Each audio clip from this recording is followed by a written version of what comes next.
Good morning and welcome to an ITV News special programme to bring you the latest developments on the terror attack that took place in central London last night.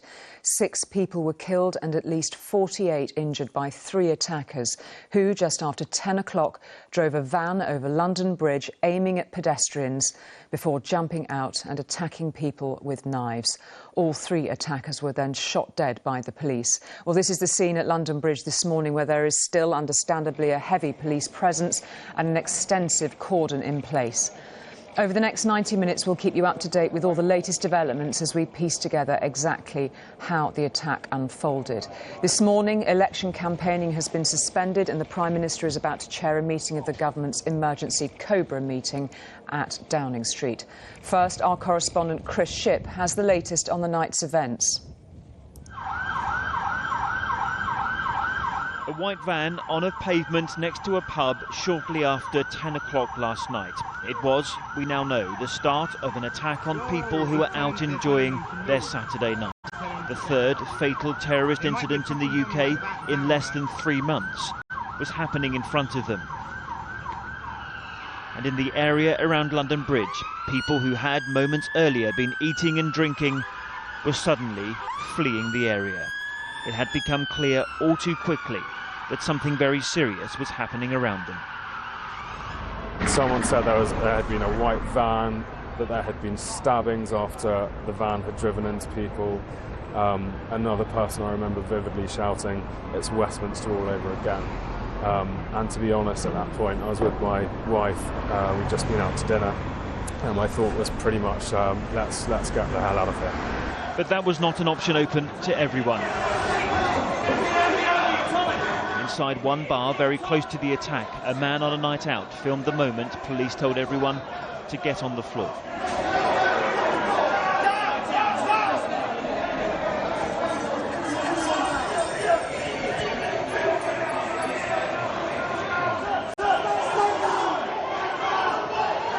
And in an area packed with bars and restaurants, customers and staff had no idea which way to run. Too many people coming to blooding from everywhere, running, because they were running for that way, and after they come back running for that way. I think it was mostly 3 people there. Suddenly a young lady came running in from outside. She wasn't in the restaurant, she came running in and said there was a person out there wielding some kind of knife or machete or whatever. The underground station immediately beneath the attack was closed. At that moment, no one knew that there were more attacks underway. Get on the train! But above ground, the 3 attackers who'd driven across London Bridge and then started stabbing people at random were dead. All 3 shot by police. All 3, as this picture appears to show, were thought to be wearing explosives. It was why police asked many of those leaving the scene of the attack to do so with their hands on their heads. Armed response officers responded very quickly and bravely and confronted the 3 male suspects who were shot and killed in Borough Market. The suspects had been confronted and shot by police within 8 minutes of the first call. The suspects were wearing what looked like explosive vests, but these were later established to be hoaxes. The ongoing operation is led by the Met, working closely with British Transport Police, City of London Police and London's ambulance and fire services. At this stage, we believe that sadly 6 people have died in addition to the 3 attackers shot by police. The white van, which had driven at speed across London Bridge, had hourly van hire written on the side. It crashed into the pavement very close to Southwark Cathedral, and what followed was 8 minutes of terror which left another 6 innocent people dead. Like Manchester 2 weeks ago, the victims were on a night out. Like Westminster Bridge nearly 3 months ago, they were people enjoying the capital. The Prime Minister will chair yet another emergency meeting in the next few minutes. Chris Shipp, ITV News. Well, our reporter Angus Walker is at London Bridge this morning. Angus, you've been there all night. Just describe the scene when you first arrived there. Yes, Julia, I got here before 11 o'clock last night, so shortly after the attack had happened, around 10 past 10. And on the streets around me, you could feel the fear. You could hear the sound of people crying. You could hear the sounds of police officers shouting, sirens, a helicopter above, and the tyres squealing, armed police vehicles speeding up and down this street. The road is now open, but imagine all these streets were empty of people. They were silent apart from the sounds of shouting, of confusion, and people that were being shepherded from time to time by police officers, their hands above their heads, from streets, from bars, from restaurants further down the street behind me. This street leads to Borough Market, and from time to time people would be brought out, and the way the police were behaving was significant. They clearly felt there was still a threat. They clearly suspected there could be more attackers, there could be more attacks. And little by little, of course, Angus, we're now beginning to hear other people's stories of the night. Many eyewitnesses coming forward with, frankly, harrowing details of what they witnessed and what they endured. Yes, I've been speaking to people who were enjoying a night out, a London night out, and they have been telling me some horrific stories of what they saw last night shortly after 10 o'clock. I'm joined by one of them now, Richard Angel. Richard, come and join me. Richard, just explain what happened to you. You were in a restaurant in Borough Market. What happened to you? So in the middle of Borough Market with a group of friends, we're right by the door having our dinner, and suddenly we're aware that the security for the whole of Borough Market says close the door and basically duck and cover, and it became quite scary quite quickly. People were understandably really panicked, and as I kind of made sure I got my stuff together, I saw somebody leave the next door restaurant clearly covered in blood, holding the top of their body, potentially even their neck, and he kind of meandered through the market and was thankfully taken away. You saw somebody over the street throwing a table at somebody else, not quite sure what that was, and then of course getting confusing reports about something that had happened on the bridge, and us being told we weren't part of that, but clearly knowing around us there were screams next door, that we'd been shut down, and that this person was literally absolutely covered in blood. It was really quite upsetting and scary. Terrifying as well, no doubt. And what was going through your mind at that point? Well, partly as other people panicked, it needed somebody to bring some calm to the situation. We tried to move people upstairs in the restaurant. Some people in the panic tried to get out of the fire escape, and I and a friend made very clear to close that down, and the safest thing was to not go out into the unknown on the other side. The police had done 3 sweeps of the market, clearly weren't sure, as you just said in your introduction, that the situation was over, and they wanted to make sure we were safe. There was gunshots went off at different points, then a train went over the top, and that kind of shook everyone up as if that was more gunshots, but thankfully it wasn't. Then it went quiet for a bit and we were held together. The police were kind of communicating through the restaurant, and then eventually they said, we want you out. So we had to line up. We had a pregnant woman with us who we'd made sure had water and a seat, and not enough calm, but some.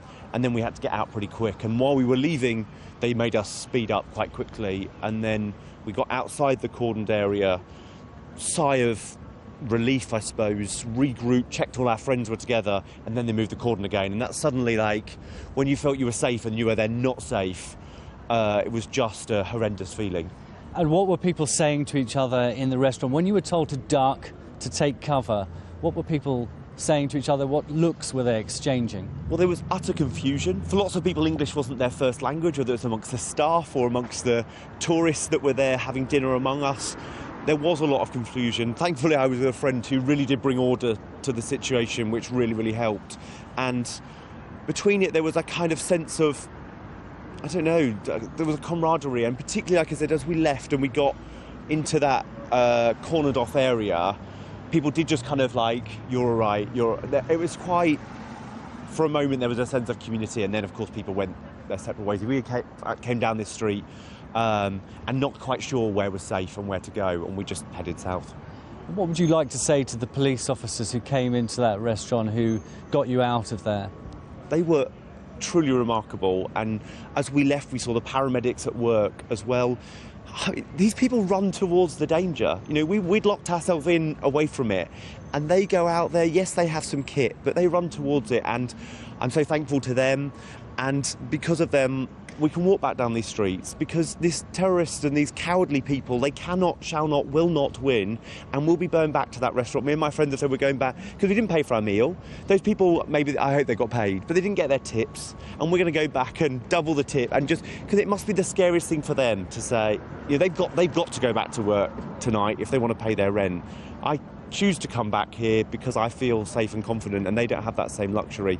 And I think that London's got to be determined to move on. Manchester showed Britain at its best 2 weeks ago. It's London's turn, and I think we should do it.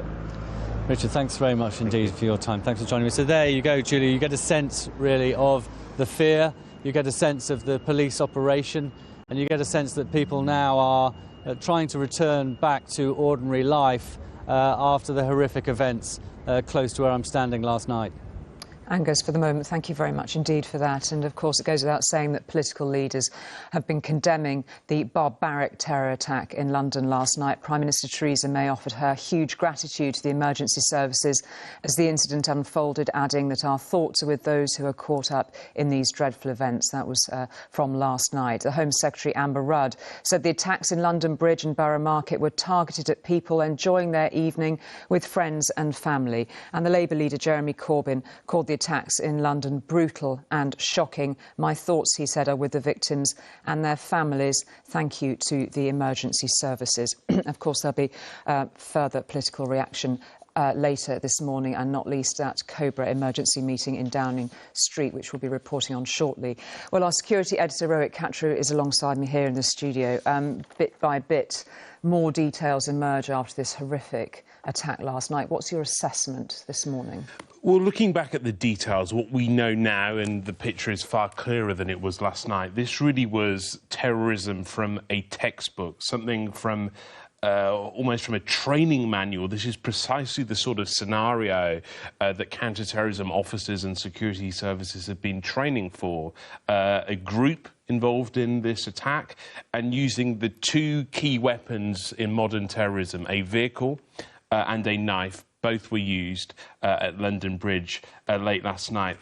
3 attacks in 3 months. One's an incident, 2's a coincidence, 3 is a trend, and this is a trend. And what we don't know is whether the last 2 months have perhaps encouraged or generated what we saw here last night. But there are interesting distinctions between these 3.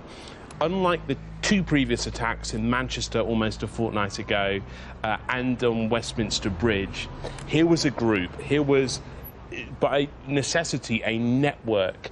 And so when a lone wolf, so-called lone wolf, is attacking, it's really difficult to stop if they're acting alone. When there is a network and they're communicating, well, really the questions will be asked eventually about whether this is something that should have been stopped. But certainly there is a lot here for investigators to go at. 3 attackers, and perhaps significantly, most significantly this morning, is the fact that it does appear that this attack is now contained. This was all over in 8 minutes. That was going to ask you next. I mean, the astonishing speed of the response is something that many are remarking on this morning. Armed officers were on the scene within seconds. Of course, the state of alertness is heightened, despite the fact that the terror threat level was dropped a few days ago. They were there within seconds. This was over within 8 minutes. But what lasted for hours was that atmosphere of fear, and that was in part because of this new advice being issued to run, hide and tell. This is standard advice, but this is the first time that I recall it being issued by officers from Scotland Yard during an ongoing incident. It perhaps added to the sense of fear, and we see here the images of people running, some being escorted by officers in London Bridge late last night. And some being told to walk away from the scene with their hands in the air. Absolutely, and that's a standard piece of advice, but it's really to ensure for officers that they know who the attackers are, if there are more attackers among the crowd, and that's part of what made this perhaps so frightening in those early moments. But this sense of fear went on for hours. There was a sense inside the police that perhaps there were more attackers out there, and they cannot rule that out this morning. But clearly, from the words of Mark Rowley at Scotland Yard, the Assistant Commissioner who has that special role for looking after the country's counter-terrorism, his words appear to indicate that they do suspect that the attackers, that there are no more attackers out there. But of course, the question for investigators now, who was backing them, who was supporting them, if anyone? Yes, and that against the backdrop of Manchester and the enormous investigation that must have ensued from that. And you just get some sort of sense of the complexity of the work for the security services now and just the breadth and the depth of it. I suspect they have rarely been so busy. Perhaps at no point in the last decade have security officials and counter-terrorism police officers been so busy. We hear the statistics frequently about an arrest being made every single day. And it must be said that they are usually successful. They have foiled many attacks in the last few months. But over the last 3 months, we have seen 3 attacks that got through. And with each one of them, it appears that the complexity, the number of people who must have been involved in that attack has actually grown from Westminster to Manchester to now in London Bridge. OK, for the moment, Rohit, thank you very much indeed for that. Well, let's cross now live to Downing Street to our political correspondent, Paul Brand, to talk us through the run-up to the meeting of the government's emergency Cobra meeting this morning. Paul, another attack for the government to respond to, the third in 3 months, Paul. Yeah, absolutely, Julie, as you say, the third time in as many months that the Prime Minister has been chairing the response to an attack on our own soil. That meeting, we understand, is taking place right now behind me in Downing Street, chaired by the Prime Minister. Also in attendance, the Defence Secretary, Michael Fallon, and the Metropolitan Police Assistant Commissioner, Mark Rowley, as well as, of course, senior figures from the security services. We expect them to discuss not just the response to this attack, but its scope.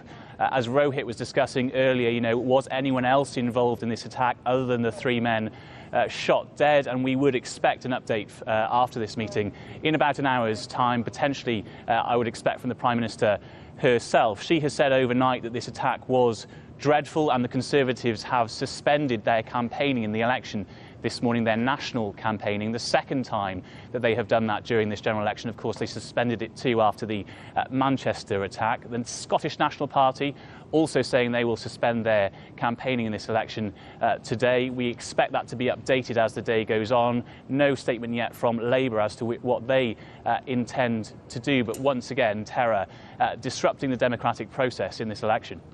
And Paul, a lot of political reaction now coming in, not least from the London Mayor this morning. Yeah, absolutely. We've had statements from both the Labour leader, Jeremy Corbyn, who has said that this attack was brutal and shocking, and, as you say, from the London Mayor, Sadiq Khan, who's responding to the second terror attack in London since he won the election last year. This is what he had to say. Well, there aren't words to describe the grief and anger that our city will be feeling today. I'm appalled and furious that these cowardly terrorists would deliberately target innocent Londoners and bystanders enjoying their Saturday night. There can be no justification for the acts of these terrorists, and I'm quite clear that we will never let them win, nor will we allow them to cower our city or Londoners. Now, 6 people have been killed, many more injured. What do we know about the victims? Well, I've been in close contact with the Met Police Commissioner and senior officers throughout the night. 6 people have been killed.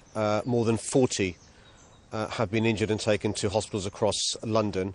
Some of them, I'm afraid, are critical. I want to say this, though. The emergency services reacted heroically and brilliantly last night. Not only did they tackle the terrorists, but they helped the injured. But one of the things that these terrorists want to do is to disrupt our way of life. They want to stop us enjoying the freedoms that we have, enjoy us mingling and mixing on a Saturday night in the heart of London, having a good time. They want to stop us voting on Thursday in the general elections and enjoying the democracy that we have. We can't allow them to do that. We aren't going to be cowed by terrorism, nor will we let them win. And we've shown in previous years and previous decades our stoicism, and we'll show that again today over the course of the next few days and weeks. So the London Mayor being very clear again, once again, in very similar terms after the Westminster attack, Paul, that he regards this as an attack on our democracy. Yeah, absolutely. And just as he was speaking there in that clip that we were playing, I've had confirmation from the Labour Party that they will also suspend their campaigning. They say until this evening. Of course, there are only 4 days of campaigning left before this election, and politicians trying to tread that delicate line, I think, between showing respect for the victims of this attack, suspending campaigning, whilst also observing democracy, there have been calls for the general election to be suspended altogether. I think that is highly unlikely. Postal votes have already been cast, and I think the Prime Minister would interpret that as a victory for the terrorists in their attempt, we suspect, to disrupt our democracy. This morning, flags at half-mast here above Downing Street, out of respect, of course, for the victims of this attack. And as I say, we are expecting a statement from Downing Street following this Cobra meeting, and I would expect a statement directly from the Prime Minister herself. Paul, thank you very much indeed for that. Well, we can cross now to Sally Lockwood, who's our reporter at Scotland Yard this morning. And Sally, what's the latest information you have from there? Well, we spoke to the Metropolitan Police in the last hour, and they have confirmed that there is going to be an increased police presence on the streets of London in the coming days. We asked them numbers in terms of the police response today. They wouldn't confirm exact numbers, but they did say that they were throwing every resource they could at this. And they did also say that there would be searches as part of this investigation that wouldn't confirm the exact details. Now, when Assistant Commissioner Mark Rowley gave a statement here just a few hours ago, he seemed very confident that they had killed all of the attackers involved in last night's attack, but he wouldn't rule out that there could possibly be more people involved. At 8 minutes past 10 last night, we began to receive reports that a vehicle had struck pedestrians on London Bridge. The vehicle continued to drive then from London Bridge to Borough Market. The suspects left the vehicle attempting to stab a number of people, including an on-duty British Transport Police officer who was responding to the incident, and he received serious injuries, fortunately not life-threatening. His family had been informed. Armed response officers then responded very quickly and bravely and confronted the 3 male suspects who were shot and killed in Borough Market. The suspects had been confronted and shot by police within 8 minutes of the first call. The suspects were wearing what looked like explosive vests, but these were later established to be hoaxes. The ongoing operation is led by the Met, working closely with British Transport Police, City of London Police and London's ambulance and fire services. At this stage, we believe that sadly 6 people have died in addition to the 3 attackers shot by police. So we're hearing there the latest update from Mark Rowley, who's also the national lead on counter-terrorism, Sally. But there is no underestimating the scale of the investigation, which must be well underway already this morning. Absolutely. Mark Rowley's officers will now be working very hard to rule out this imminent concern that there could have been another attacker involved in last night's attack. He seemed fairly confident that there wasn't, but he is now working to confirm this, to reassure the public. His officers will now be poring over CCTV from the scene last night, speaking to witnesses to rule out that anyone else could have been involved. Then, of course, there's the wider issue of whether these individuals were working as part of a network or cell, and whether they were known to security services.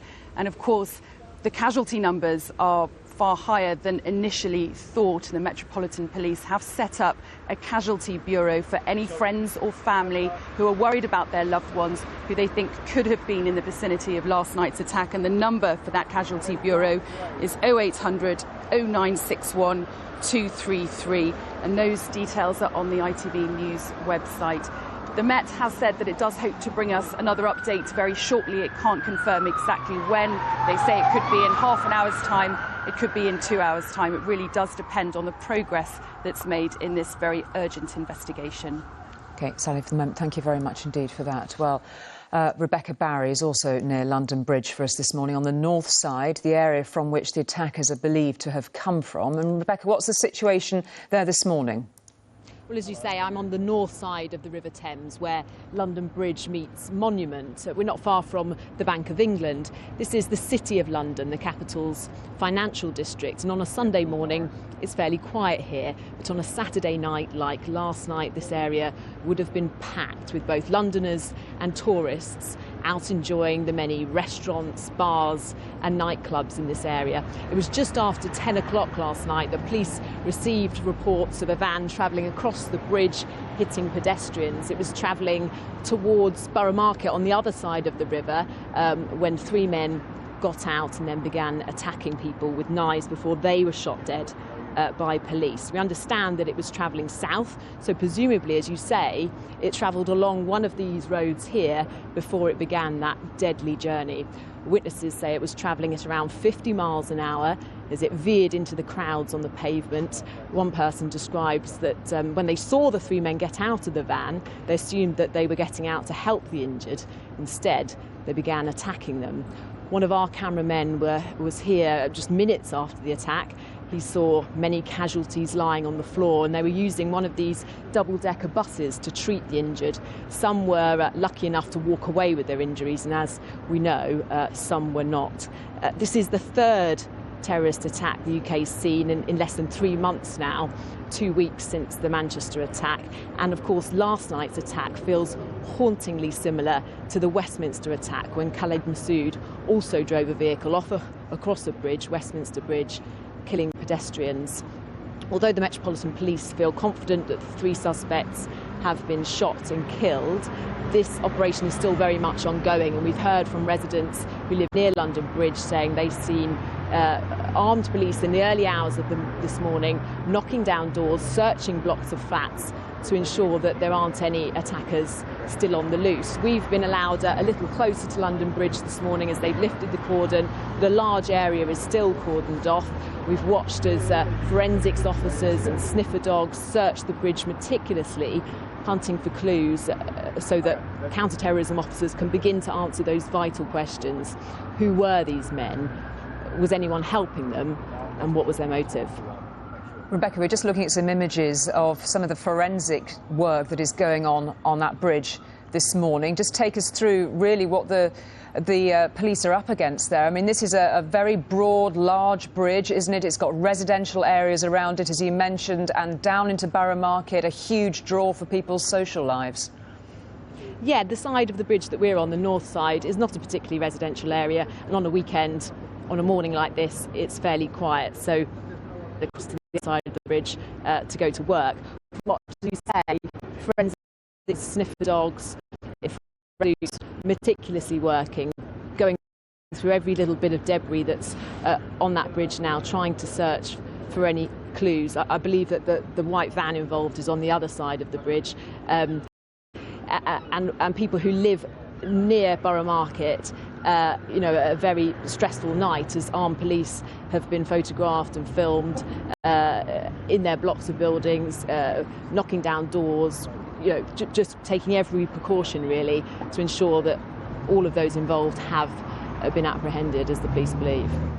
OK, Rebecca, thank you very much indeed for that. We'll be back to you again later in the morning, no doubt. Well, let's return now to our security editor, Rohit Khatri. You've got some details coming in of what we may be hearing a little later from the police. We're expecting to hear from Cressida Dick, the new commissioner of the Metropolitan Police, who's about to update us in a few minutes' time on the progress of the investigation and her reflections on what happened last night.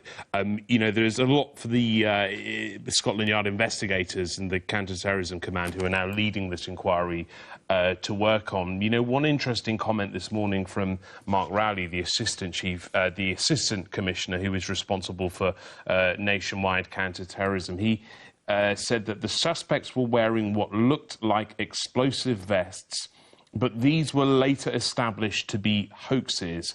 I think we'll be seeking some clarity on that during the day. Does he mean they were fakes, or does he mean that they were devices that were simply not viable? Was this an attempt to become suicide attackers, or was this nothing more than a prop? There is a lot, though, for police to be working on here. You know, the fact that there were 3 attackers involved here, the most important thing after identifying who they are will be to work out what communication they had between them, and also to work out whether these are people who were, as they say, on the radar. Now, that's perhaps an overused phrase. The reality is there are 23,000 people on the radar are 23,000 people who are described as being MI5 and Scotland Yard subjects of interest when it relates to counter-terrorism inquiries. Yes, and when you look at those figures, there are other figures alongside that that are really sort of overwhelming when you consider them. 500 plots being investigated at any one time also, and on top of something that's unfolding in the way that we've seen overnight. This is a huge scale. The work that goes into this behind the scenes, you know, it's difficult to really understate the level of work that is going on all the time, and perhaps never before, or certainly in recent years, has this level of work been going on behind the scenes. You know, there are multiple foiled plots all the time, really, but obviously in the last 3 months, 3 attacks that have got through. And really, I think all the security services will be looking at this to see whether, in this case, given the fact that there was a gang, a network here, you know, not a single attacker acting on their own, as we saw in Westminster, or as we saw in Manchester, a single attacker who perhaps had the support of other people. This was multiple offenders, multiple terrorists, a group of 3 at least, who were acting together. And really one question for investigators now will be how they planned this, who else they involved in the planning of this, and, you know, whether the threat that was presented last night that we saw on the streets of central London is now over. OK, for the moment, Rohit, thank you very much indeed. Well, a reminder of the number for the Casualty Bureau for those who may be worried about friends or relatives who might be affected. It is 0800 096 1233. And as Rebecca mentioned, that will be carried, of course, on our website. Also, well, we've also heard from the police that nearly 50 people have been injured and are being treated at 5 hospitals in London. And Sejal Kaur is outside King's College Hospital. Sejal, what's being said about the condition of those who are being cared for there?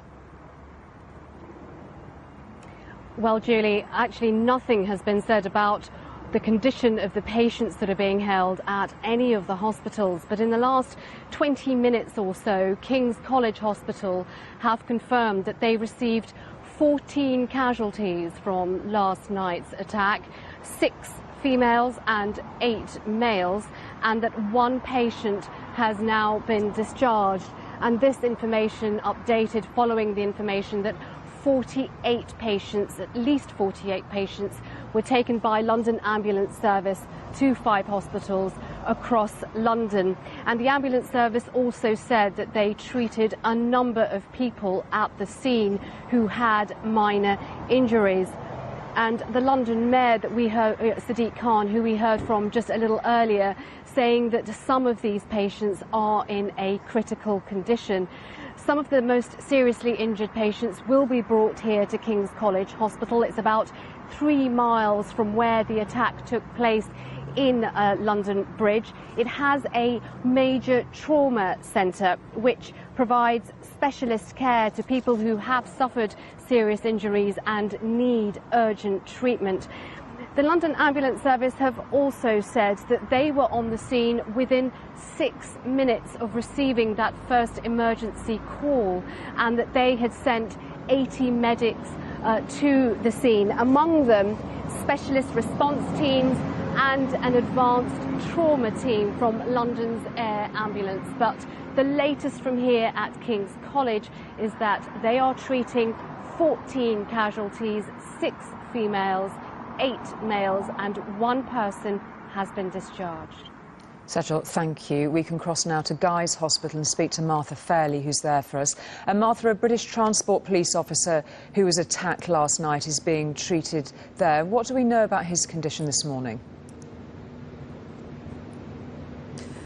Well, we understand he is being treated here. He was on duty at the time of the attacks last night, and he was one of the first people on the scene responding to the cries of help. We understand that he was stabbed when he went to help other people, and he was injured in his head, received injuries to his face and also his leg. And although these injuries are serious, we understand that they are not life-threatening. We've been told as well that his family have been informed and are with him, and that he's also been visited overnight by the Chief Constable Paul Crowther and the Divisional Commander Chief Superintendent Martin Fry, Guy's Hospital, of course, is just a few hundred metres from the scene. It's right at the back of London Bridge Station and at the foot of the Shard building as well, that London landmark. And it is this morning still in lockdown. Security is very tight here. Only staff are being allowed into the building at the moment. And the authorities that run the hospital say is in order to keep patients and staff safe. Martha, thank you very much indeed for that. Well, last night's attack in London came less than 2 weeks after the bombing in Manchester, and in St Anne's Square there is still a sea of tributes for the 22 people who died that night. And Geraint Vincent is there for us, and the grief still raw in Manchester, Geraint, with this new attack now in London.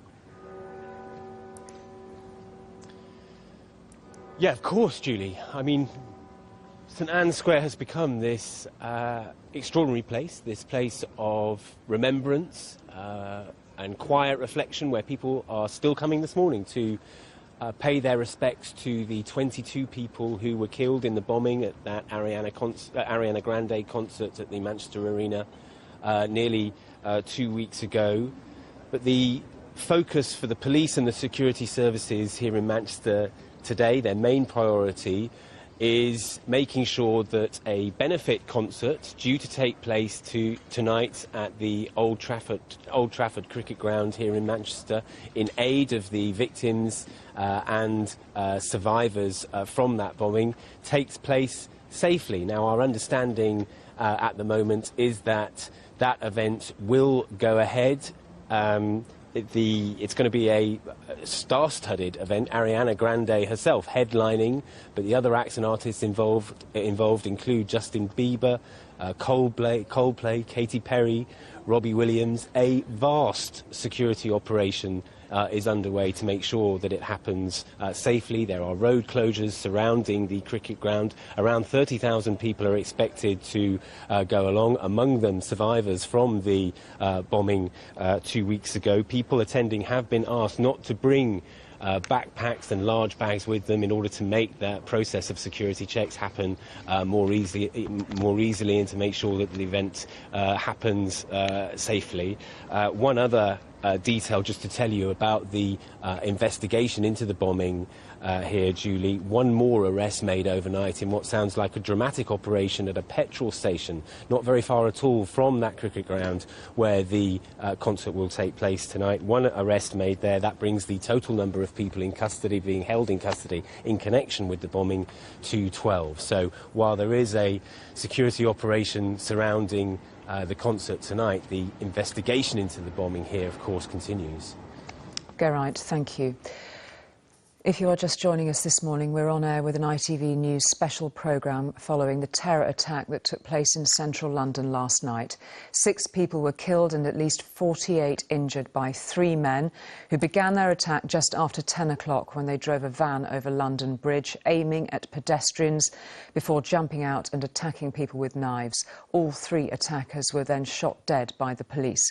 Well, this is the scene at London Bridge this morning. There is still a heavy police presence. Forensic work we were showing you a little earlier, already well underway. The bridge, of course, remains closed this morning. Meanwhile, at Downing Street, the Prime Minister is currently chairing a meeting of the government's emergency Cobra committee, and we are expecting to hear from Theresa May in the next hour. We are also expecting an update from the police in the next few minutes. First, though, our correspondent Chris Shipp can report on what we know so far about the night's events. A white van on a pavement next to a pub shortly after 10 o'clock last night. It was, we now know, the start of an attack on people who were out enjoying their Saturday night. The third fatal terrorist incident in the UK in less than 3 months was happening in front of them.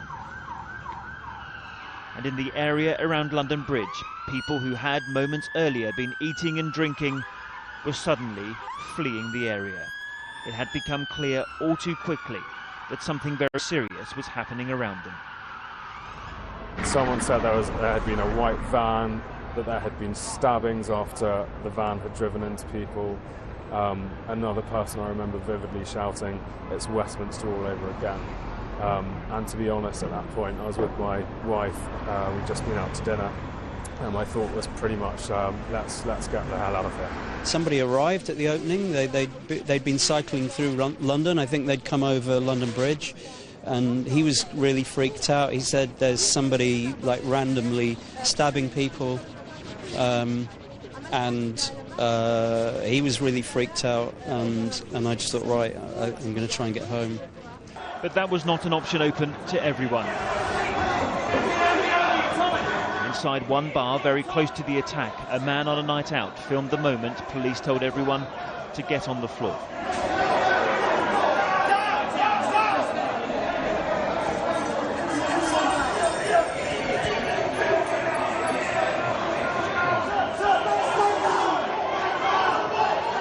And in an area packed with bars and restaurants, customers and staff had no idea which way to run.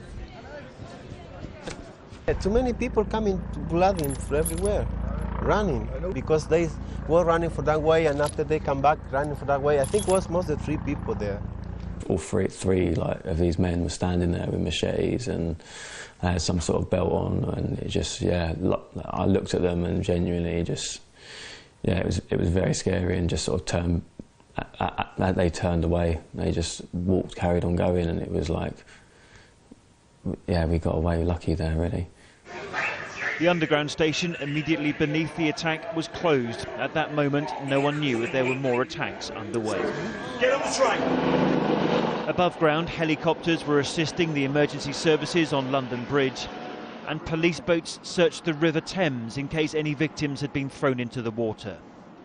But the 3 attackers who had driven across the bridge and then started stabbing people at random were dead. All 3 shot by police. All 3, as this picture appears to show, were thought to be wearing explosives.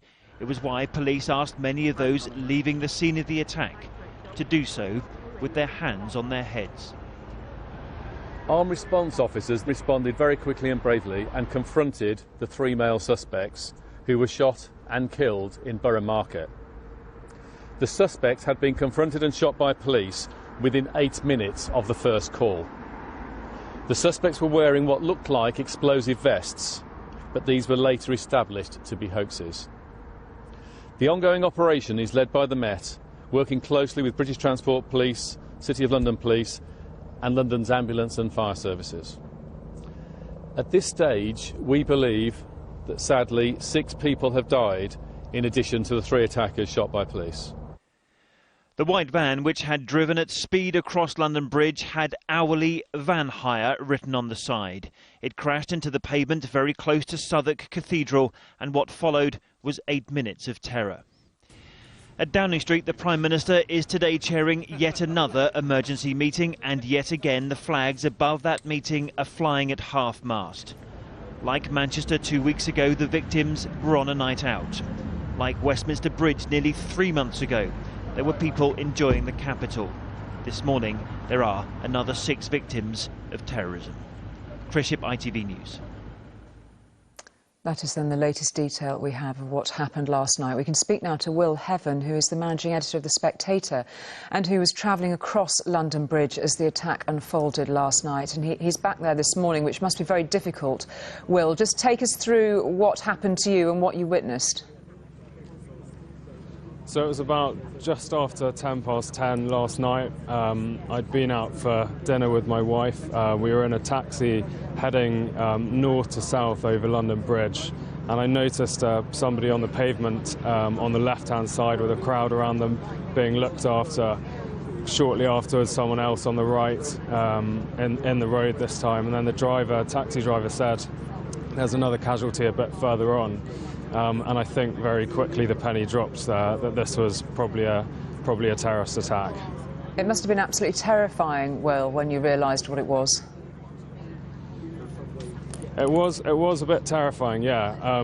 We were very pleased to see the emergency responders, closely following behind us.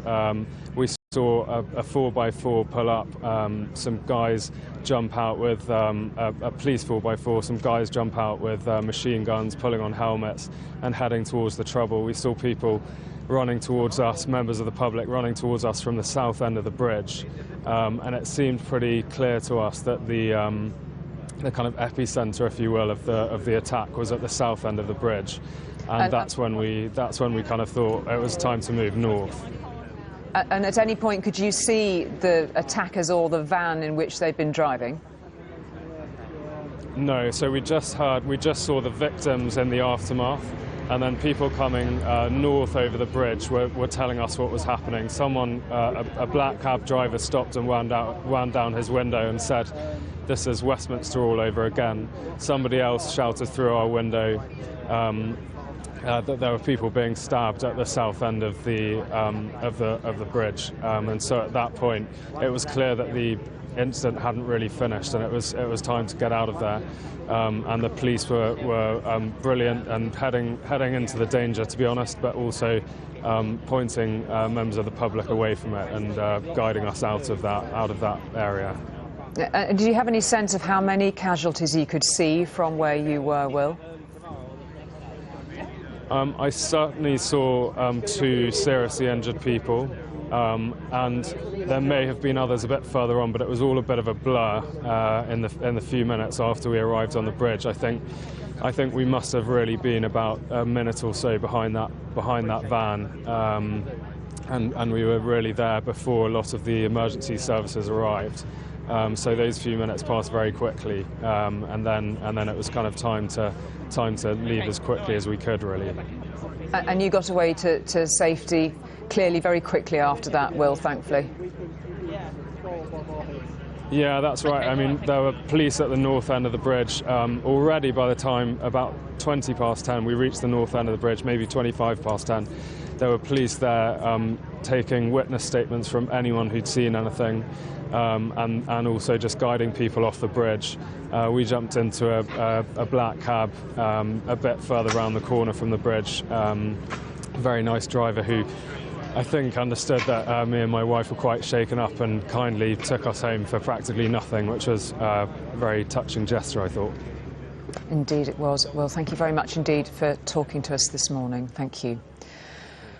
Just a reminder that we are waiting to hear from the Met Commissioner, Cressida Dick, in the next few minutes. Alongside me here in the studio, ahead of that is our security editor, Rohit Katru. And just a sense from Will Heaven there about just how busy it would have been there last night, and so many people that the police and the security services will want to speak to now, presumably, because of the amount of evidence that will have been accrued on mobile phones and simply being there as it unfolded horrifically before them. And that's one of the most time-consuming elements of an investigation like this. There will be hundreds, perhaps thousands of witnesses, you know, in that busy area around London Bridge who will have seen what happened and who the police will want to speak to. Of course, there were extra armed police in the area, but it's worth noting that this all came less than a week after the national terrorism threat level was actually lowered from critical to severe. It's worth explaining why that was. You know, critical suggests that an attack is imminent.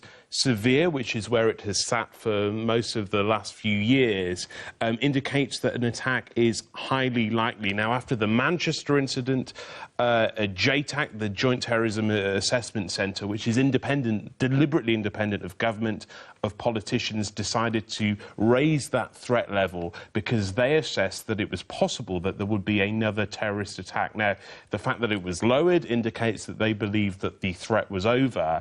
Of course, there'll be questions about whether that was the wrong action to take, whether the extra security on the streets might have prevented or even dissuaded those attackers who struck yesterday evening. But clearly, this is an independent assessment which comes from a group of experts who sit within MI5 headquarters. This is their assessment. It's deliberately separated from Downing Street, from Whitehall, from the government.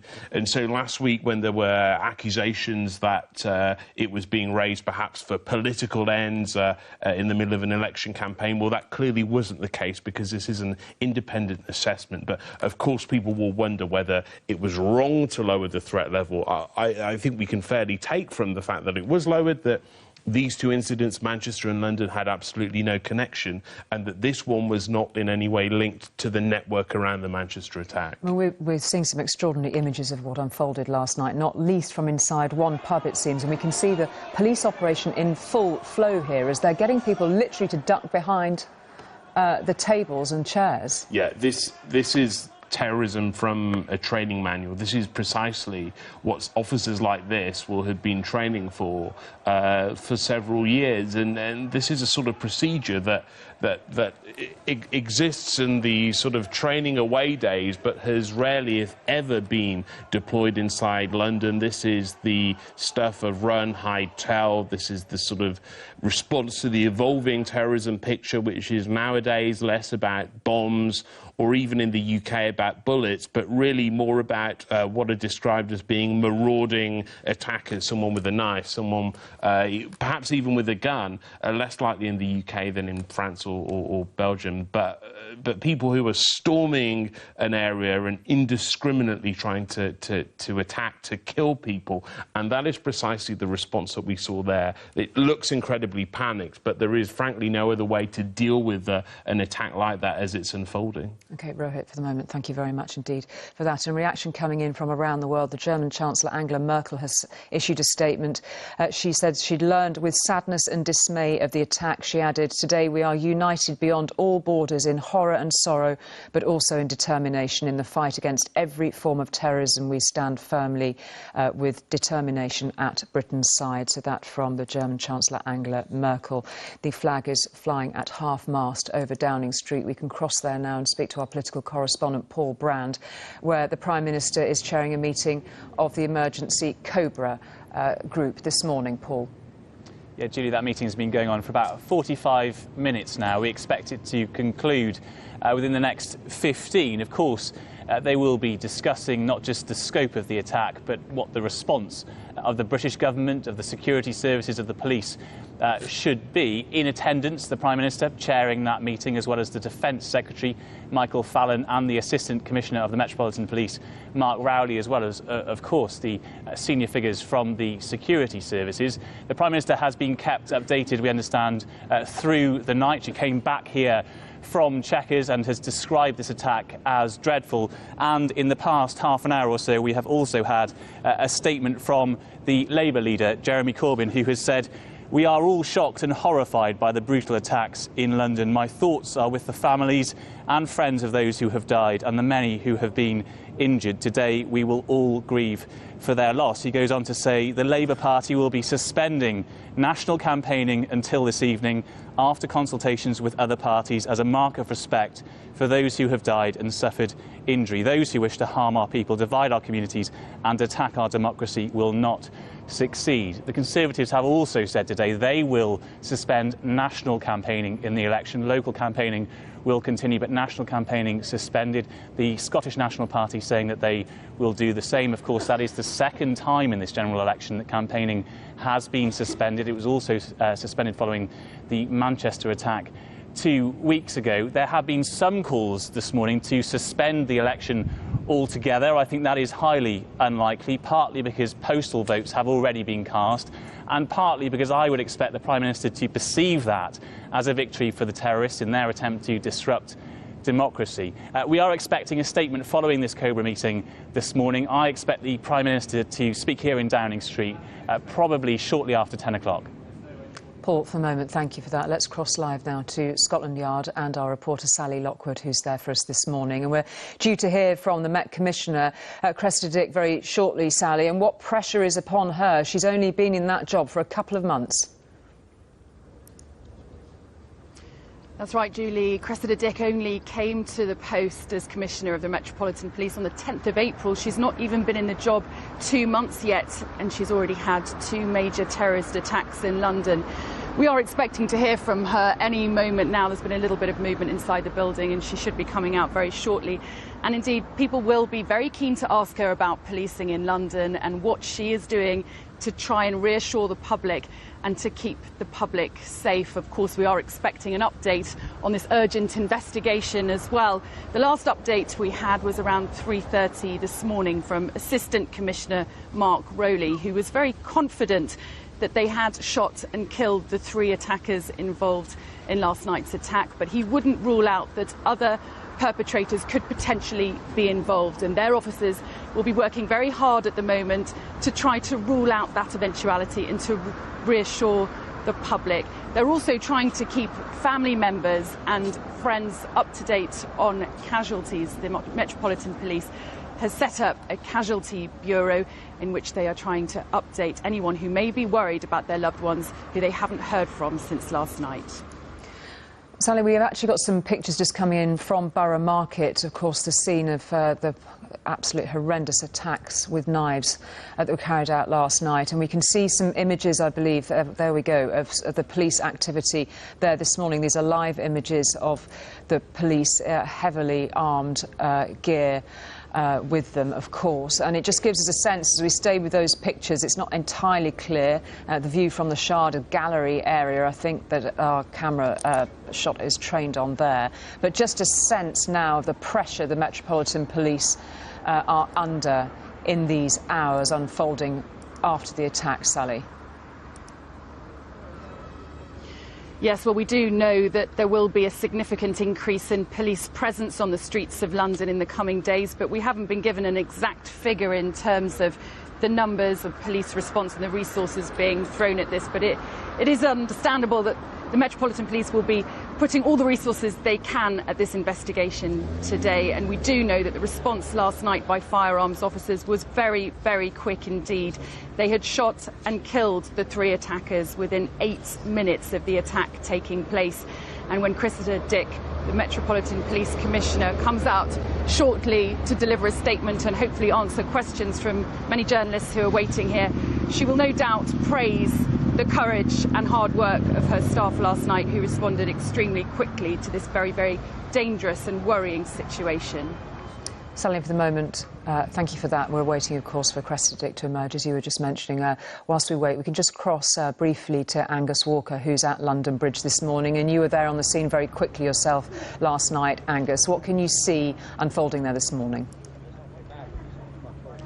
Well, this morning the police operation is still very much underway around Borough Market. Borough Market is down the road behind me and to the left. It's very close to the Shard, that big building, tall building that many people will know around the country, one of the tallest buildings in the capital. So the police operation still going on. The cordons are still in place. This is as close as you can get to Borough Market. That means people who live in the area are not allowed to go back to their homes. That means that officers are still working in Borough Market. It's still very much being treated as a crime scene. I think shortly after the attack last night, when I got here, you could feel the fear. These streets were dark, they were empty. The sound was of people shouting, of police officers shouting at people to get out of the way, to keep moving. There were sirens, helicopters above, and also occasionally the sound of people crying as they were being shepherded by the police, who clearly thought there was still a threat. They were being shepherded under armed guard out of these streets behind me to safety, and you could hear people clearly upset, crying, sobbing at times. So there were a lot of armed police officers here on these streets last night. Armed vehicles were speeding up and down. It felt as though there was still a manhunt underway, with unmarked vehicles as well joining in, driving at huge speed, as I say, looking as though they were still searching for the possibility, at the very least, of more attackers, of more attacks. And you've heard stories from eyewitnesses who endured this horror last night, Angus. What have you been learning from them? Yes, I've been speaking to people who were in restaurants in Borough Market when the attacker actually came in to one of the restaurants, and one witness told me that he saw one of the attackers stabbing people. He said the man had wide eyes as he carried out his murderous attacks on people, and he managed to get into a small cupboard, he described it, with a member of staff, and they barricaded themselves in. Another man I spoke to was also in a restaurant in Borough Market when the security, the market security guards, came in and told everyone to get down, to take cover. And they did so, terrifying, and then he saw someone walking out past the window covered in blood, and then he knew that this was some sort of terror attack. The police officers, as we know, were there very, very quickly, and armed officers came into the restaurant and swept through it, searched the building, not once, not twice, 3 times. So that gives you the sense that they were uncertain at that point of how many attackers they were. They very quickly shot and killed 3 attackers, but for hours afterwards, around this area, definitely the police thought there was the possibility of more attacks, more attackers.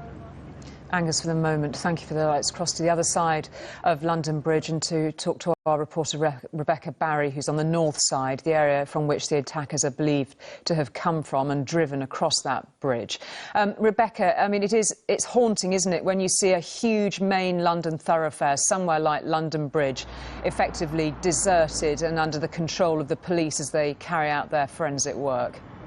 Yes, indeed. Earlier this morning, the police did lift their cordon slightly, so we were able to move a little closer to the bridge. But as you can see, the bridge remains closed, and we've been watching as forensics officers and sniffer dogs walk the length and breadth of this bridge, searching for clues. There's a large area to cover. The bridge itself is 250 metres long and 5 lanes wide, not to mention that the network of narrow lanes and roads on the other side of the bridge around London Bridge Station and Borough Market. And as you say, not only is this bridge a major landmark of the city, it's also a major route. We're on the north side of the River Thames as London Bridge meets Monument. We're not far from the Bank of England, and this is the City of London, the capital's financial district. And although this morning it's always pretty quiet on a Sunday morning, on a Saturday night like last night, this area would have been packed with Londoners and tourists out enjoying themselves. There are so many restaurants and bars and nightclubs around here, and it was just after 10 o'clock last night that police received the first reports of this white van that was travelling across London Bridge, knocking people down. We understand that it was travelling from north to south, and it was the other side that the 3 men got out and began attacking people near Borough Market. We've spoken to witnesses who say at first they thought that the men got out to help the injured, but instead they began attacking them.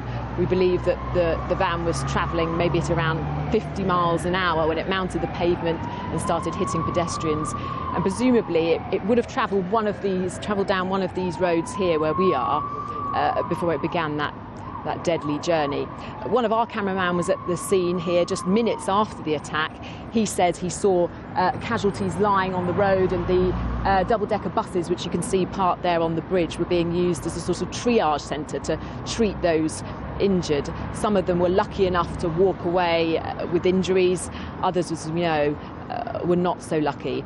The police are confident that the 3 suspects were shot and killed, but this police investigation is still very much ongoing, as we've seen the forensics activity here. But on the other side, where it's a more residential area, residents have said they've seen in the early hours of this morning armed police knocking down front doors, searching blocks of flats, as they don't take any risks in the search for any other potential attackers.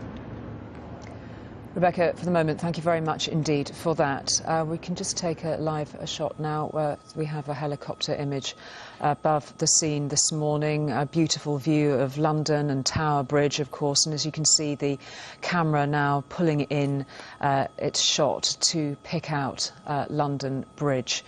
Rebecca speaking just on the north side, on the right hand of your picture, and Angus Walker on the south side of the bridge, and that bridge and others alongside it motionless this morning in the summer sunshine in the wake of another horrendous attack on the capital. The bridges are silent as the police carry out their work. Just as we're looking at those images, I can just bring you a few more details. The UK's Brexit Minister, David Davis, has been speaking this morning. We have a few lines from him. He said having a 3rd attack in a short period of time in Britain is incredibly worrying. He's obviously also been asked about what happens to the election. He says that he's not sure the election could legally be postponed, that they are locked into June the 8th. Let's cross now live to Scotland Yard and hear from the Commissioner of the Met, Cressida Dick. Hello, everyone. Thank you very much for coming here this morning. Last night, we saw another appalling and tragic incident in London, something we hoped we would not see again. Obviously, my thoughts are with all of those affected, those injured, and the families of those innocent people who died whilst out enjoying a Saturday night in our capital. In the early hours of this morning, I visited one of the hospitals where the injured are being treated. There I heard truly remarkable stories of extraordinarily brave actions by officers on and off duty who were first on the scene. I also heard of colleagues from other emergency services and members of the public who ran towards the danger as this incident unfolded. Many people risked their own safety to help others and to treat those seriously injured, and indeed to confront the suspects involved. It's clear to me that the courage of those people during and following the attack was extraordinary, and I pay tribute to all of them who came to the aid of those in need during this dreadful attack, and I am sure helped to save lives. As you know, our officers confronted the suspects and brought this terrible incident to a conclusion within 8 minutes. It has now been confirmed, sadly, that 7 members of the public have died. In addition, as you know, we believe 3 suspects are dead. My current information is that 48 people have been injured and 48 people were indeed taken to hospital for treatment. Just to remind you, we were called at 10:08 p.m. last night, initially to reports that a vehicle had struck pedestrians on London Bridge. That vehicle continued to drive from London Bridge to Borough Market. The suspects then left the vehicle and a number of people were stabbed. The suspects were shot dead by armed officers. We believe that this incident is under control. However, a large cordon remains in the area around London Bridge and Borough Market, and there are many officers on scene, as we need still to carry out a thorough search of the area to ensure that everyone has been accounted for and to make the whole area safe. I do appreciate this has been a terrifying experience for many people, and I would like to thank the people affected in that area for their forbearance as we carry out our work. To anyone who is currently within the cordon, our advice is to stay inside, and our officers will be in touch. If you are concerned, of course, contact us. London Bridge Station and the Underground is also closed, so for people who might be thinking of travelling to that area, I would ask that you still avoid the area if you possibly can. This is a fast-moving investigation. We have very significant resources deployed both to the investigation and to the visible patrols that people will be seeing as they wake up this morning. We will have increased patrols in many areas by the police, and these will, of course, as you would expect, include armed officers. There is an emergency number established for anyone who is concerned about their loved ones who perhaps have not returned home, and the Casualty Bureau number, to remind you, is 0800 0961 233.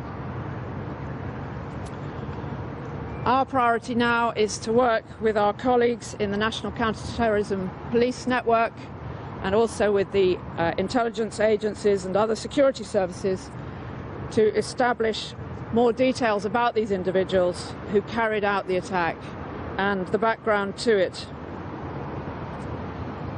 Finally, this is a very worrying time for people. I do understand that.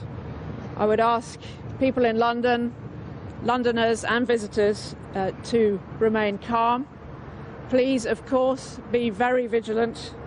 And if you see anything suspicious, anything at all, or you're concerned about anyone at all, even if you think it is very insignificant, don't hesitate to contact us on the anti-terrorism hotline 0800 789 321. Your information could be a vital piece of information. Thank you very much. I'll take a couple of questions. Thank you.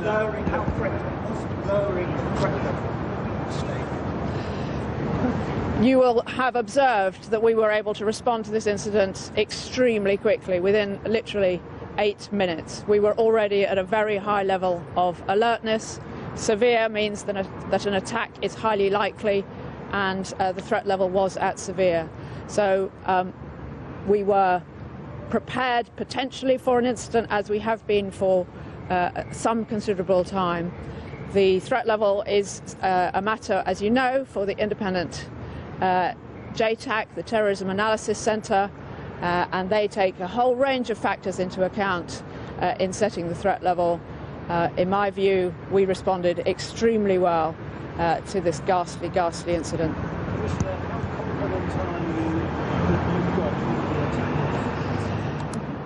Our understanding is that there were 3 people involved in the attack. We have witness reports of 3 people armed with knives and 3 attackers, and we believe that the threat that they posed was neutralised within 8 minutes.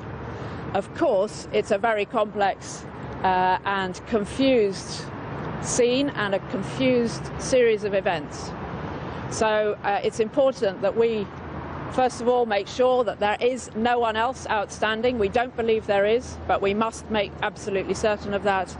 And as I've said, we have a very large investigation ongoing, and we will be seeking to establish whether anyone else was working with or assisting in any way or helping in the planning of this attack in the way that you would expect. So at the moment, we believe there were 3 attackers, and we believe they are dead. How confident are you can stop another attack? I can tell you that we will be doing absolutely everything in our power to try to stop such a horrendous attack as this. We'll be working with the government and with our colleagues in the intelligence services to do so. Are you sharing information with the Americans on this particular case? Because there's been no leaks here. We have a good working relationship with our American colleagues. We normally share certain types of information with them, and indeed we depend on them to help keep this country safe.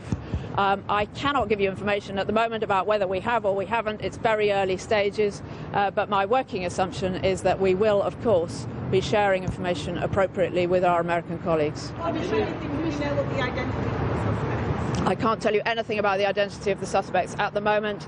Obviously, a very high priority for us is to identify them, work out who they are, where they came from, what is behind this. I'm not prepared to comment at all about any information that we currently have. You understand why. Do you have enough police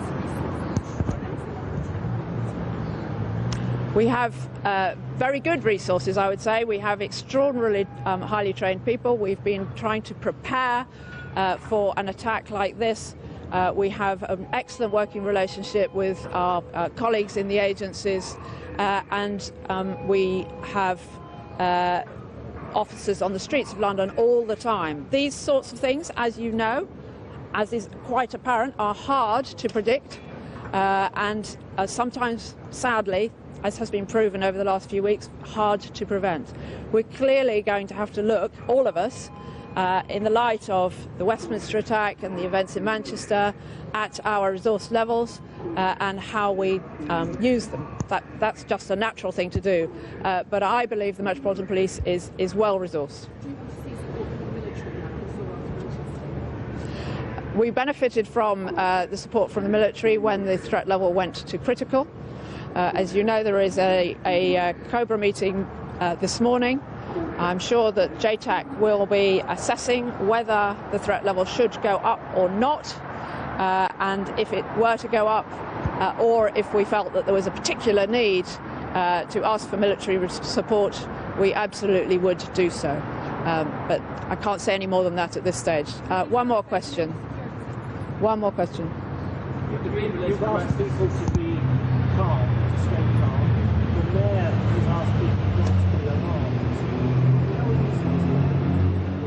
to listen to those messages with 3 major attacks in 3 months and others thwarted? So I absolutely understand that this is a worrying time for everybody. Of course it is. And there is going to be a considerable concern by some people and fear indeed amongst some people. What I think we are asking for is that people do not overreact. People of course will make their own decisions about what they do or don't do, but what the last thing we need is people overreacting or beginning to take out their frustrations on other people in other communities or in their own communities. So we would like people to allow the police and the intelligence agencies to get on with their work and to remain calm. And of course we would want people, where they feel able to carry on with their normal lives. Do you know the identity of the suspects? I don't, no. Do the police? Thank you. Thanks very much. Thank you. The Met Commissioner, Cressida Dick, concluding her remarks there, paying tribute to her colleagues who'd rushed to help and putting themselves at considerable risk to confront the suspects involved. The saddest piece of news to emerge from that, of course, is that she said that 7 now had died in those terrible attacks, in addition to the 3 suspects, all of whom were shot dead by her officers within 8 minutes of the attack unfolding. We've got some live images of the scene of London this morning. As we pull out, you can see the Shard, and it is at the base of that building which marks out that part of London so clearly, of course, where the horror unfolded, along the length of that bridge where the vehicle driven by the suspects reportedly careered across the road in an S shape, one eyewitness described, before coming to a stop.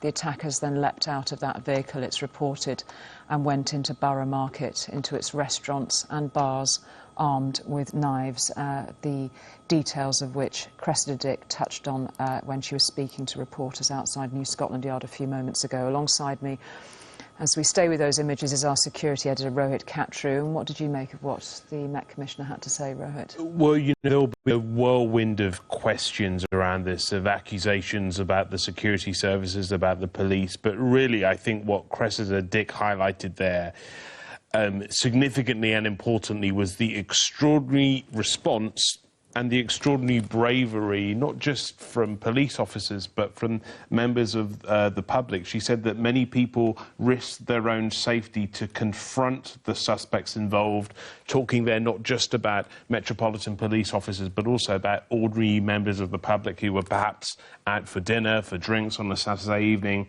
She talked about the courage that helped to save lives, the extraordinary courage she talked about, referring to the work of her officers there. And importantly, she noted that this was all over in 8 minutes. That is an extraordinary quick response, bearing in mind that there were really 2 locations here. There was a lot of confusion last night about whether we were talking about separate incidents. Cressida Dick there confirming that the attackers drove from London Bridge, then to Borough Market. That's where the suspects left their vehicle and they began stabbing people. The suspects were then shot by armed police officers. And perhaps most importantly of all, there, her update that this incident is now under control after several hours of a great deal of uncertainty, of several hours of advice to run, hide and tell being issued to members of the public from Scotland Yard. It does now appear,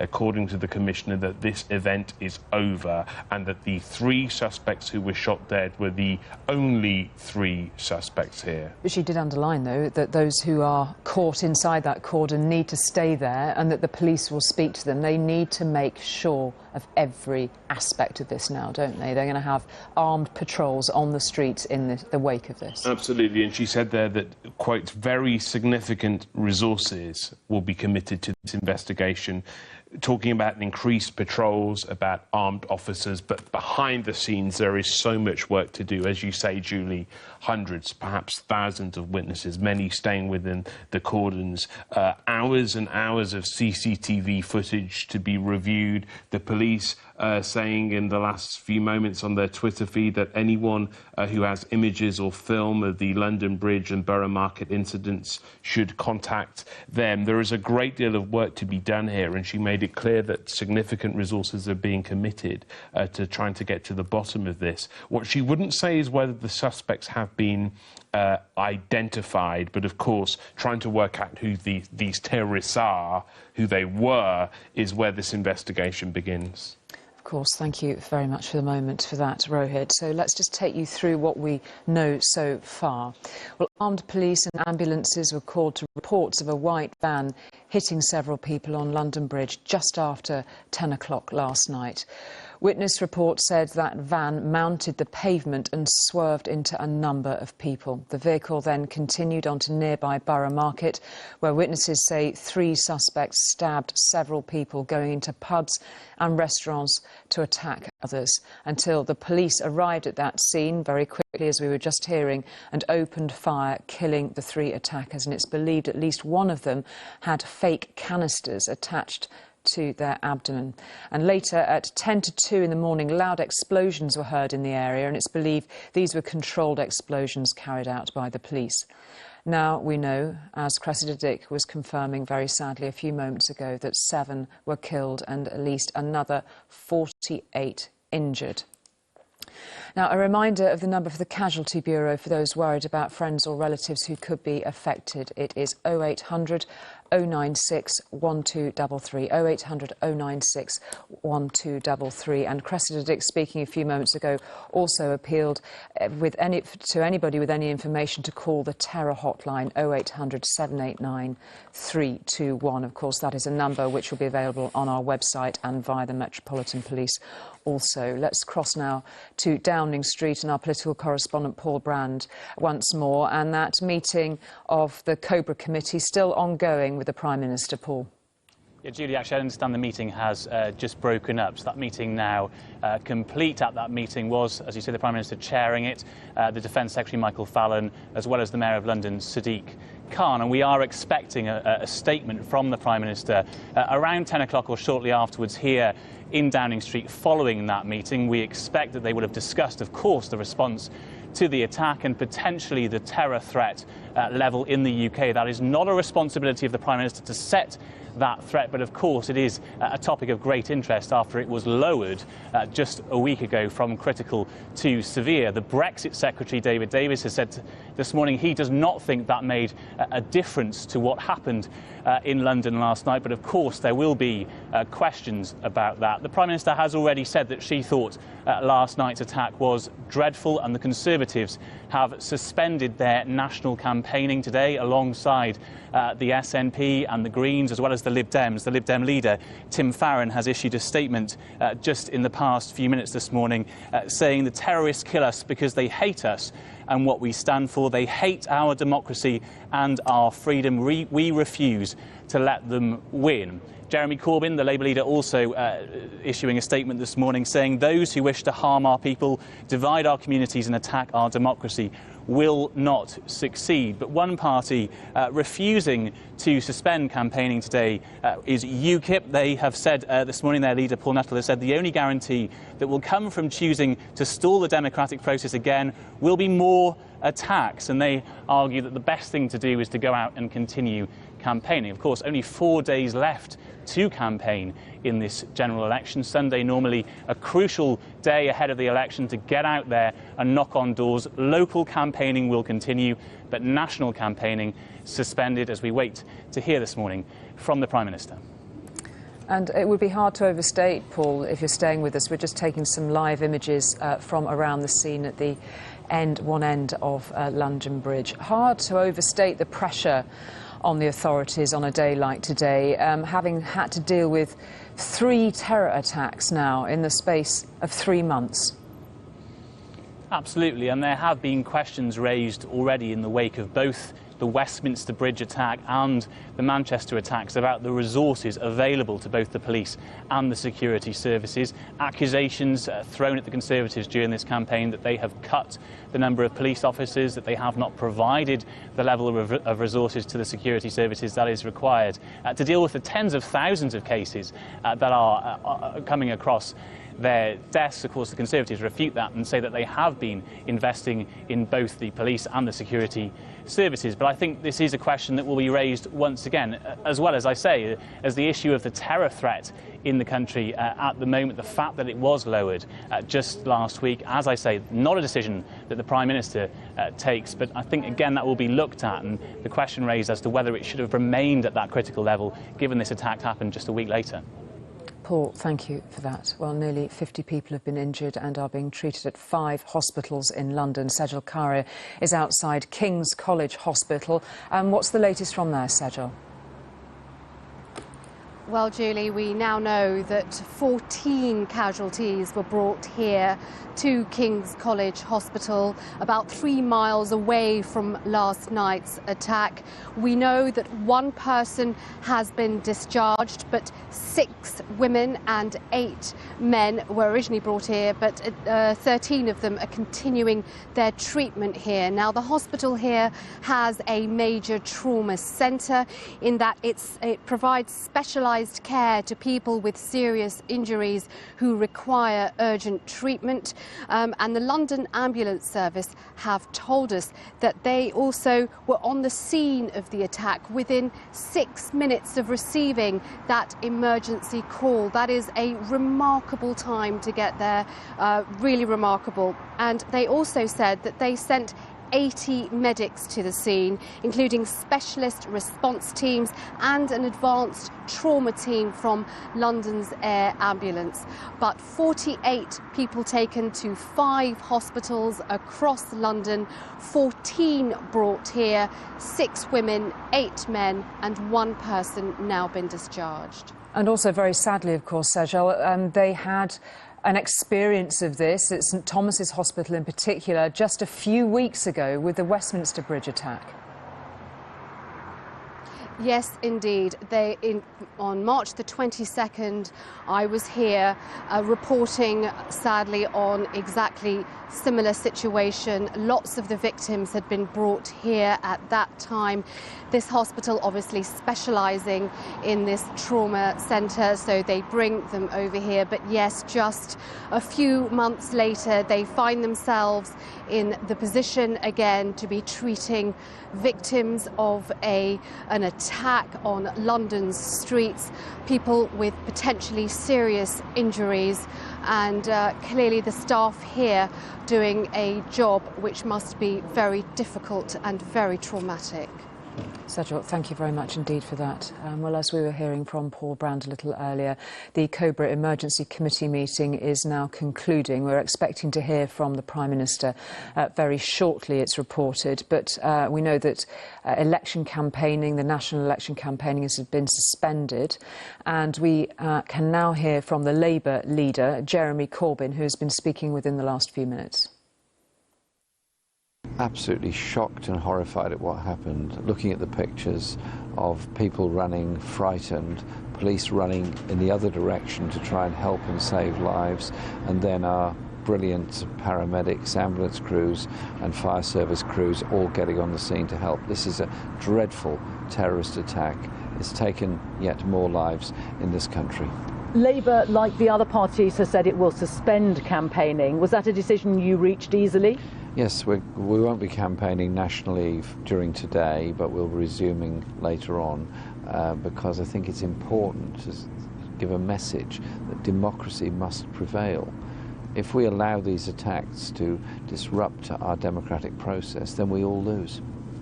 It's unprecedented, I think, that we've had 2 such large terrorist attacks in the run-up to a general election. What impact do you think it might have?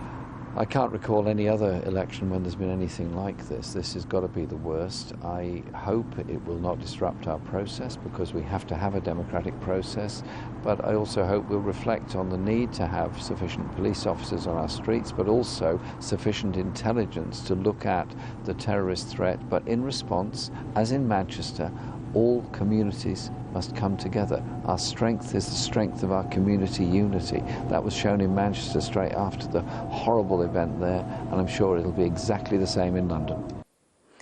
Jeremy Corbyn speaking just a few moments ago. Let's cross back to Downing Street and back to our correspondent Paul Brand. And for the third time in as many months, the Prime Minister has to find the right words in the wake of an appalling attack on our democracy. Paul.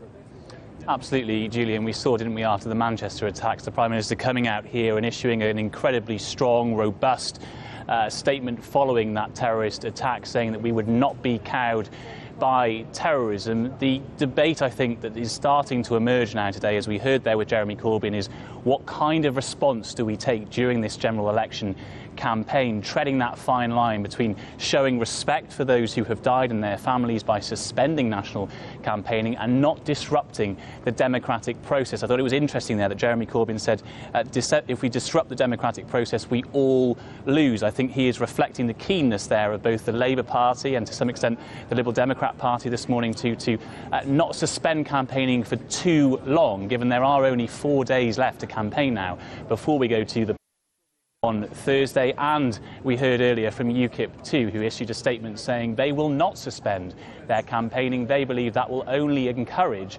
further attacks. There has been talk too about suspending the election itself. I think that is incredibly unlikely now. We heard from the Brexit Secretary David Davis this morning, who said he didn't think it was legally possible. Postal votes have of course been cast, and that really would, I think, be seen as a victory for the terrorists in disrupting democracy. At the moment, Paul, thank you. We know we're due to hear from the Prime Minister very shortly. Alongside me in the studio, as he has been all morning, Rohit Kachru, our security editor. Let's just touch for a moment on some of the details that we heard about the suspects in this attack last night, shot dead by the police, of course. One report that one of them looked as though he were wearing what had been described as potentially a hoax suicide vest with canisters. Well, it did appear from images from the scene. There is one photograph taken of one of the suspects on the ground after he has been shot or certainly detained. He appears to be wearing gas canisters or canisters of some variety. Now, there's still very little clarity on precisely what that was. What Scotland Yard are telling us is that the suspects were wearing what looked like explosive vests, but they were later established to be hoaxes. We don't know whether that means that they were literally props or whether they were in fact devices that they had failed to make viable. And so obviously that's one piece of evidence that they'll be studying this morning. I think we've actually got a still image of that, the one that you were referring to there, Rohit. We can have a look at it there. And actually, I mean, when you start to think about how these armed police who had to react so fast in this situation are confronted with that, it's terrifying, frankly. It if really you don't is. know what it is. Yeah, absolutely. And Cressida Dick, the Commissioner of the Metropolitan Police, touched on this in her statement a few moments ago. In fact, you can see in that image, it appears, it's a very grainy image, but it appears that the suspect there is wearing camouflage trousers. You know, I can't say that for sure. I can't see that for sure on this grainy image, but, you know, that does appear to really confirm the sort of military image that confronted these armed officers as they had to confront these suspects last night. Of course, this is something that they train for, a scenario that they are well trained for, actually. It is perhaps the most expected of all terrorist scenarios that could have confronted them. And just briefly, Rohit, key now is the identity, isn't it? And that is the way they start to unlock this. Yeah, absolutely. And Cressida Dick there wouldn't say whether they have identified the suspects. I would suspect that if they haven't, they're certainly well on the way to identifying them. And then they need to work out what they know, if anything, about these suspects already. But that is, of course, a huge job. As we've heard since the Manchester attack, there are around 23,000 subjects of interest. And so when we talk about people being on the radar and ask, well, you know, how was nothing known about these people? How could their attacks not have been prevented? It's worth noting the scale of the number of suspects, more than 20,000, according to MI5 sources. Rohit, thank you very much for that. Well, we are coming to the end of our special coverage here, but Peston on Sunday, which is coming up straight after us, will continue, of course, to bring you the latest developments. A reminder that 7 people were killed in the terror attack at London Bridge last night. Nearly 50 others were injured. The 3 attackers were all shot dead by police. They were on the scene within 8 minutes. This morning on the bridge, forensic teams are working on gathering evidence, meticulous work, and the police say they have deployed significant resources to their investigation into who was behind the horrendous attack. But in the next few minutes, we are due to hear from the Prime Minister, who has been chairing an emergency meeting at Downing Street this morning, the 3rd in so many months. But that is all from us this morning. Our coverage continues now with Peston on Sunday.